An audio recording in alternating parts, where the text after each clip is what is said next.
Bom, gente, eu vou explicar aqui como é que funciona o método de insertion sort. Esse aqui, ele é o bloco de código de como vai funcionar, e aqui eu vou explicar ele na prática. Ele vai fazer a comparação do primeiro ao penúltimo, até porque o último não tem com o que comparar. Ele vai comparar aqui, ó, a primeira posição, que é o número 2 e 4. 2 é maior que 4? Não. Então ele vai pular para o próximo. 4 é maior que 3? Sim.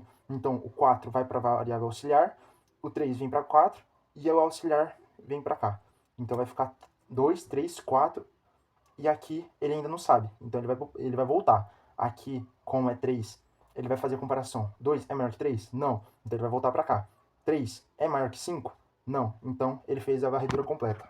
Bom, algumas vantagens e desvantagens. Uma das vantagens ele é simples de implementar, eficiente em listas pequenas ou quase ordenadas, estável e o uso de um espaço constante. Nas desvantagens ele conta com a ineficiência para grandes listas, a complexidade quadrática e o número de trocas elevados em listas desordenadas.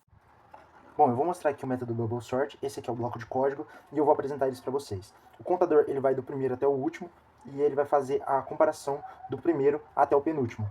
Então aqui no caso vai funcionar como? Aqui eu tenho meus arrays com seus valores, então ele vai fazer da seguinte forma. 2 é maior que 3? Não. Então ele não vai mudar, ele vai manter. 3 é maior que 0? Sim. Então ele vai trocar e vai ficar dessa forma, 2, 0, 3. Perceba que ele só vai para aquela direção. Então ele vai sempre manter, sempre lendo, fazendo a leitura do começo até o final. Não importa se a ordem já está correta ou não, ele vai continuar lendo. Então aqui, 2 é maior que 0? Sim. Então ele vai fazer a troca. Ele vai ficar dessa forma, 0, 2. Aqui eu não fiz a leitura porque não precisa, mas eu acho que vocês devem ter entendido a perspectiva. Vantagens ele conta com simples de entender e implementar, ele é estável e a boa performance em listas quase ordenadas. E de desvantagem, ele é muito ineficiente para listas grandes, tem muitas comparações e trocas e ele é desnecessário em listas complexas.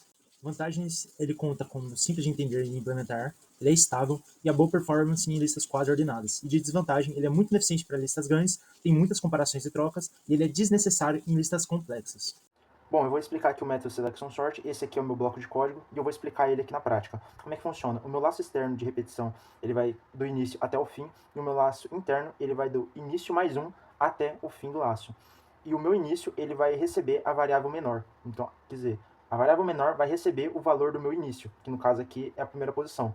Ele vai receber, essa variável menor vai receber esse valor. Então ele vai fazer o processo dele de comparação. Ele vai perguntar se o menor é menor do que esse.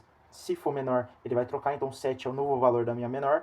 Vai perguntar se o 8 é menor do que a minha menor. Não é. 10 também não. 6. Então 6 é menor do que o meu menor, que no caso é o 7. Então ele vai trocar. A minha nova variável menor vai ser o 6. Então ele vai trocar o 6 pelo 9. Vai fazer essa troca e o resto se repete. E ele vai ficar nesse ciclo até que os meus vetores estejam ordenados. Como vantagem, ele tem a sua simplicidade, o uso de espaço constante, o menor número de trocas, e de desvantagem, ele tem a complexidade quadrática, ele é desnecessário para listas grandes e não estável.